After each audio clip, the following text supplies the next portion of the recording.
Hey Triple students, we're going to be doing the required practical today of microbiology, so let's get cracking. What a beautiful picture. I think it's neurons and Google you are here signs.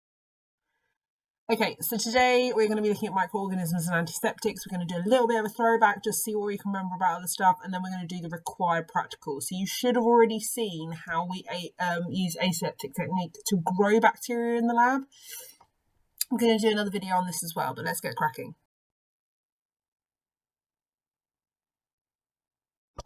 Okay, we're just going to quickly recap some of the stuff you've done in Trilogy. So here is picture A.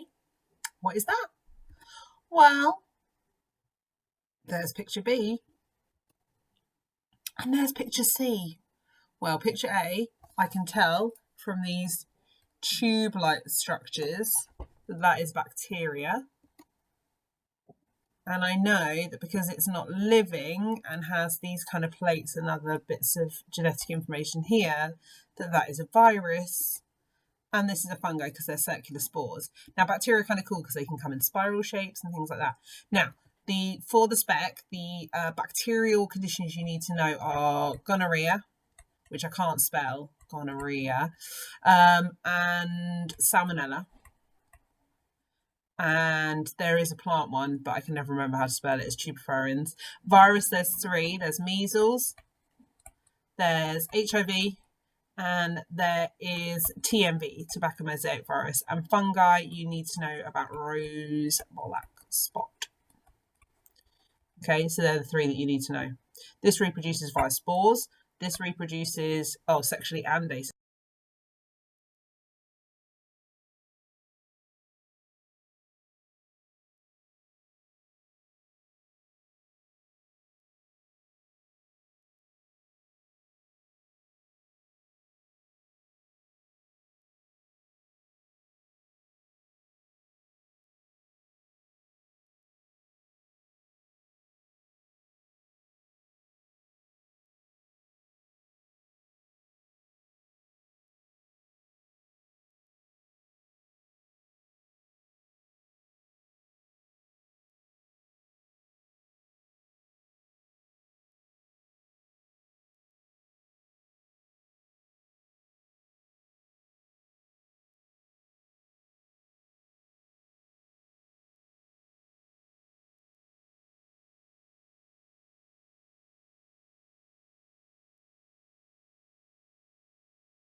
Okay, so we're going to do the microbiology required practical. This is a triple only required practical, and this is the content that is on there. So you need to investigate the effect of antiseptics or antibiotics on bacterial growth using agar plates and measuring zones of inhibition. Now, the phrase zone of inhibition is just a beautiful set of words together. So we're investigating the effect of antiseptics or antibiotics. So that's what I'm changing. So that is my independent variable. The independent variable is the one you change on bacterial growth. So that is what I'm measuring. So that's my dependent variable. Okay, so measuring the zones of inhibition is talking about their growth. And then the control variables will stay the same. So the bacteria will be my control variable. I'm going to use the same bacteria. Okay, so this is our agar plate. Anything that is cloudy on our agar plate is bacteria. And this will be my sample of antiseptic. This is results right here. And this area here will be the diameter of my zone of inhibition. Inhibition, so again, let's go back to language. It's got the word habit in it and inhabit. So if you habituate somewhere, it means you live somewhere. So if it's inhabitual, it means you cannot live there. So it's an area where there is no bacteria. So that is the zone of inhibition, or the zoe. Okay, so these are the possible exam style questions. We're going to come back to them in the end. So you need to explain the term zone of inhibition, calculate the area, explain how to carry out the practical, the effect of at least two antiseptics. we would normally use 4 or 5. Describe aseptic precautions that should be used when transferring bacteria. So this is any way that you can reduce contamination. So things like sterilising your environment, sterilising your inoculating loops, just making sure that you've got no contamination whatsoever. Okay, so ignore that, we're not doing times. Safety wise, we would normally do all of these things, but the important thing is do not open the agar or swallow anything.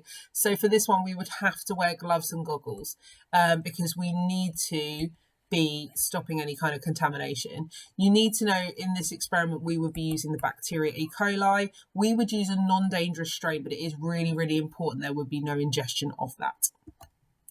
So we would ensure that our agar plates, we would have the lids off them for the shortest amount of time as possible. And when we did, we would have a safety flame over the top of it to kill anything else.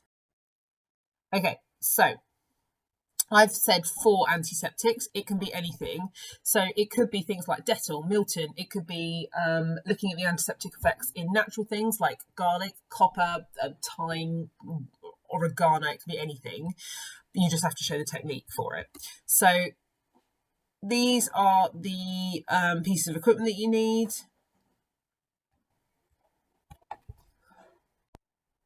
So the antiseptics I've gone for here are hand wash, so like soap, mouthwash, water, and tears. Just because your tears do stop some bacteria, so I thought that was quite a good one to go with. So let's go through how you would do this. So these are the kind of results that I would be expecting here. This is what they're going to look like. These bits here are the zones of inhibition. This is my E. coli, and these are where my samples is. Now, these are just bits of filter paper that have been cut out uniformly using a hole punch. So there might be some contamination, but we make sure we sterilise our hole punch before we use it. And they are then dipped into the samples. So let's have a look. So you need to divide your agar plate. And just to remind you, that the agar plate, agar is called our culture medium because it is where the medium is growing, it's where the bacteria is growing, and it's nutrient rich. And then the whole of this is a lawn of bacteria. Okay. Then on the back of your plate, you use a marker pen to cross it off. So then you can have your mouthwash, tears. I don't know why tears is on here. Hand wash or soap and water. You can also have one that has nothing on as well. So controls are really important. So this water one will be your control, but you could also have a piece of paper that has nothing on it at all. And then you add your name onto it. Okay, here it is. So here's the water, tears. It's going to make me laugh at each bit. So make sure you label it up so you know which is which. Then you leave it to incubate. What is happening here? You put tape here, here, and here. We don't put tape all the way around the edge because we need oxygen to be able to get into that gap. Okay, we don't want too much oxygen getting in there. We want them to have enough to respire and reproduce, but we don't want them to be mutating or anything escaping. So you can see here, I've got tweezers and they're being dipped into the solution for 10 seconds and then popped in here. So take the paper disc, place the antiseptic disc in the correct solution. I said for 10 seconds, so they're in the same amount of time. Use the sticky tape on the sides to secure the petri dish. And then you can't open it afterwards. So let's talk about this. So explain the term zone of inhibition, explain how to calculate the area, how to carry out the practical, describe the aseptic precautions. So let's go through these answers. You might want to pause them and have a go yourself. Okay, so the zone of inhibition is an area around an antibiotic or antiseptic disc, so where no bacteria has grown. Okay, describe how to calculate the area of zone of inhibition. So let me draw a terrible diagram as I do. Okay, so let's say this is tears. Okay, so the first thing I would need to do is to measure the diameter of the zone of inhibition. Go through the center of that. There we go. There we go, measure the diameter and then divide it by 2 to give the radius. So let's say this was 2 centimeters diameter. So that would be 1 centimeter radius. And then I would do this equation. So I do pi times r squared. Pi is 3.142 times by 1 squared. 1 times 1 is 1, so 3.14 centimetres cubed. No, not cubed, squared. So, yeah, that's it really. It might be in millimetres. Millimetres is more accurate because it's more precise. Explain how to carry out to investigate the effectiveness of 2 antiseptics. Like, well, we just chose 3, and there are millions. You could try different brands of soap. That would be fine as well.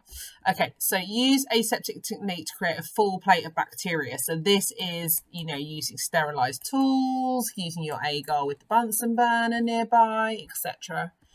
Place the disc containing the different antiseptics on the lawn or the surface.